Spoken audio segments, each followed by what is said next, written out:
Hi, I'm Dave from Revocation, and you're listening to CUERO y Metal. Thank you, Dave. Yeah. Well, can I try to say it in Spanish? How would I do that? Can you tell me how I would say it? Hola, soy Dave y estás escuchando CUERO y Metal. Buenos días, buenas tardes, buenas noches tengan todos y sean bienvenidos a una nueva entrevista aquí en el canal de Cuero y Metal Radio. No dejen de suscribirse para estar al tanto de todo nuestro contenido. En el día de hoy tengo el placer de conversar con David Davidson de la banda Revocation. Dave, how are you? Welcome to Cuero y Metal Radio Show. I'm doing good. Thanks for having me. Fine. Bueno, el próximo 9 de septiembre se estará publicando el nuevo álbum de Revocation, el cual llevará por nombre Netherheaven vía Metal Blade Records. ¿Cómo ha sido el proceso de composición y de grabación de este disco inmersos en esta pandemia? Sure. So the recording process was much different this time around. It was more different than any other recording we've ever done. The drums were recorded in the same fashion. We went to Shane Frisbee at Brick Hit House and recorded the drums there. But as far as all the other tracking goes, I handled that myself. So I tracked my guitar parts, I tracked my own vocals, and I engineered Brett's bass playing on the record. So during the pandemic, I tried to keep myself sane by learning new skills, and part of that was learning how to record myself. So I did all of the tracking myself this time around. And then we had Jens Bogren, who's worked with everyone from Bloodbath to Opeth to Creator. He mixed and mastered the new record. So it was definitely a new process for us. And then working with a new producer was also new as well. David, en este disco, además de cumplir con tu rol de músico, te tiene como ingeniero y productor de Netherheaven, como bien comentas. ¿Cómo te llevaste con esa faceta que le da una impronta súper personal al nuevo material? Además de contar, bueno, con Jens Bogren en la mezcla y masterización, que también hizo un trabajo brillante, claro. Uh, yeah, it was quite an undertaking.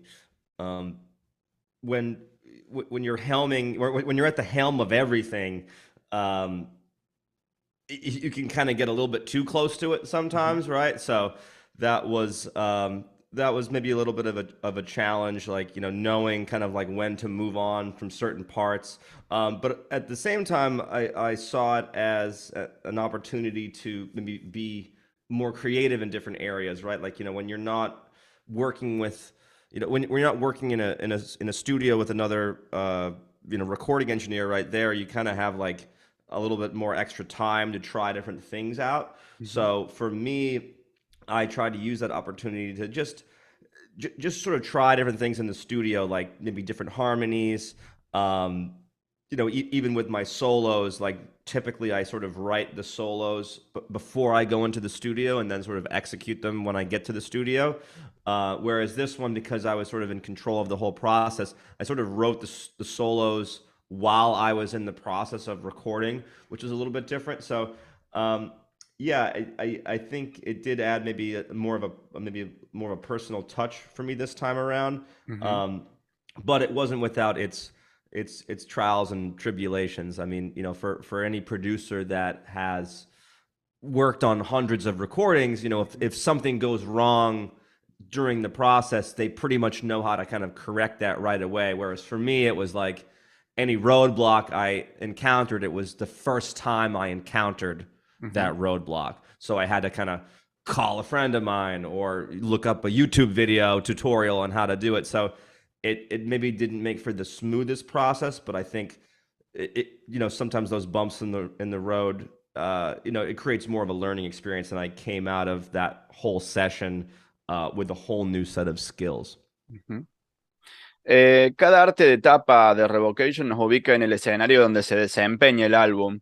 The Outer Ones los tenía viajando por el cosmos y ahora con Netherheaven se sumergen en lo más profundo del infierno. ¿Crees que la portada a cargo de Paolo Girardi resume o refleja lo que el oyente va a poder encontrarse dentro de este nuevo disco? Yeah, Paulo's an incredible artist, and I gave him all the song titles. I think I gave him some lyrics too, and I gave him different either like death metal album covers that I was a fan of, or even like Renaissance paintings, Hieronymus Bosch paintings, um, that kind of helped to sort of provide the inspiration for the piece. So I think Paulo, yeah, I think he nailed the vibe. It's got a very kind of hellish feel, but it also has a weird surrealist feel that he's really great at bringing to his works. Yeah, he's an incredibly unique artist, and I think it fits the kind of the brutality, um, and just the general sort of vibe of the music on Netherheaven. Leí en la presentación de este álbum que en tu niñez estabas bastante aferrado a la religión católica gracias a la escuela primaria donde asistías. ¿Recordás ese momento de quiebre en tus creencias religiosas al descubrir el death metal en la secundaria? ¿Y qué bandas fueron las que te influenciaron en ese momento? Yeah. Um, yeah, I wouldn't say I went to Catholic school. Luckily, my parents weren't super, super religious. I think they just kind of, my mom wanted to send me to Catholic school. I think it was just more because it was like a private school, and she thought it would be, I'd get like a better education or something like that. So luckily, I wasn't like super indoctrinated into it. Although, of course, being around that and going to church, you believe what people are telling you. Ujú. Um, I would say probably when pretty much as soon as I left, I think, like as soon as I hit like middle school, I was like, oh yeah, like this isn't really like adding up, and there's just so many elements of it that just kind of seemed like magical thinking to me. Um, and then and discovering different bands and even reading some of the lyrics. Like I remember there was some lyrics on an Anata record. You can look up the actual song. I believe it's Under a Stone with No Inscription is the album title. Hold on one sec. Um, I think it's a problem yet to be solved. Was I think those have got some pretty good, poignant lyrics that tackle religion. But even before discovering Anata, like there's just so many kind of satanic, evil bands that were singing about that stuff. And yeah, I was just kind of so into the music, and I was also kind of, interested in science at that time, and just all sorts of different stuff that as a young teen, uh, you're sort of exposed to when you're going to high school, or even chatting with your friends, interacting with other people that weren't part of that Catholic school. I met like a whole new group of friends, and just kind of having discussions, um, kind of, I guess, sort of fully deprogrammed me from that way of thinking.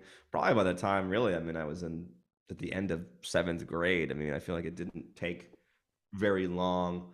I think maybe I held on to some essence of spirituality. Certainly, I think there's things that are out there that human beings may never know. Like there's just certain mysteries of life or the cosmos, or even just how the human mind works, Ujú. that are mysterious, and continue to be a mystery. So there's maybe that element, but certainly, yeah, any kind of like Christian theism, I'm completely sort of. Para cerrar el disco tienen dos invitados especiales de distintas épocas del metal extremo. Está Trevor de Black Dahlia Murder y Corpse Grinder de la banda Cannibal Corpse, el cual es un ícono de los años 90 desde Monstrosity hasta la actualidad. Me imagino que por tu edad George debe haber sido una gran influencia en tu adolescencia. ¿Cómo fue trabajar con él? Um, yeah, it was incredible working with both those guys. Trevor is a close friend of mine, and obviously he, tragically has passed away. Ujú. But Trevor's lyrics and his vocals have been a great influence on me, and obviously George, like you said, is an icon. Um, I think George, even yeah, all the way back to the Monstrosity days, he has such a powerful voice, and it's so. He's so easily recognizable, right? Like to me, I think of his death metal sort of growl as sort of like the quintessential, like it's powerful, it's brutal. He also like manages to get a lot of clarity out of like his enunciation, which is really inspiring. And then Trevor's the same way. He's super iconic he's got a really original sound to his voice, and he has a sort of almost like a storytelling nature in terms of how he enunciates his words. It can be very theatrical, which I love. I mean, I love that part of metal in general. Ujú, So it made sense, I think, to have them both on the same track, especially when um, there's almost like a little bit of a narration going on in the lyrics of that song. That song is inspired by Dante's Inferno, and I wanted it to feel like we were moving through kind of different chapters of the song and have like kind of different narrators, as it were, ujú. telling the story of that loosely, right? It's inspired by it, but yeah, they both delivered an incredible performance on that song, and their performances are some of the highlights of the record for me, for sure. Claro que sí.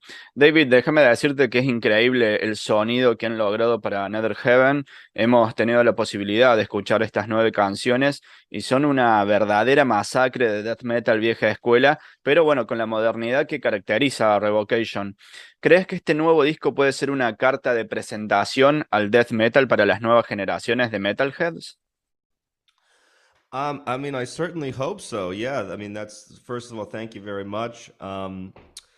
Yeah, I mean, for me, I really cherish those gateway bands. I mean, like growing up listening to so many different bands, and you kind of go down the rabbit hole, right? You find out about maybe like Cannibal Corpse or Morbid Angel, and I mean, for me, I would read like the thank you Ujú, sections of like old albums, and I would discover different bands that way, or even like seeing photos of some of my favorite bands, and then be wearing different band T-shirts, and I'd be like, oh, who's that band? And he's when he's gotten his T-shirt, I got to check them out. So I think there's so many different ways to find cool metal bands. Certainly now everything's driven by like Spotify or YouTube, and algorithms and all that kind of stuff. But yeah, I think that for me, when I try to write an album, um, I try my best to ensure that hopefully it'll sort of stand the test of time, right? And it will be something that I can look back on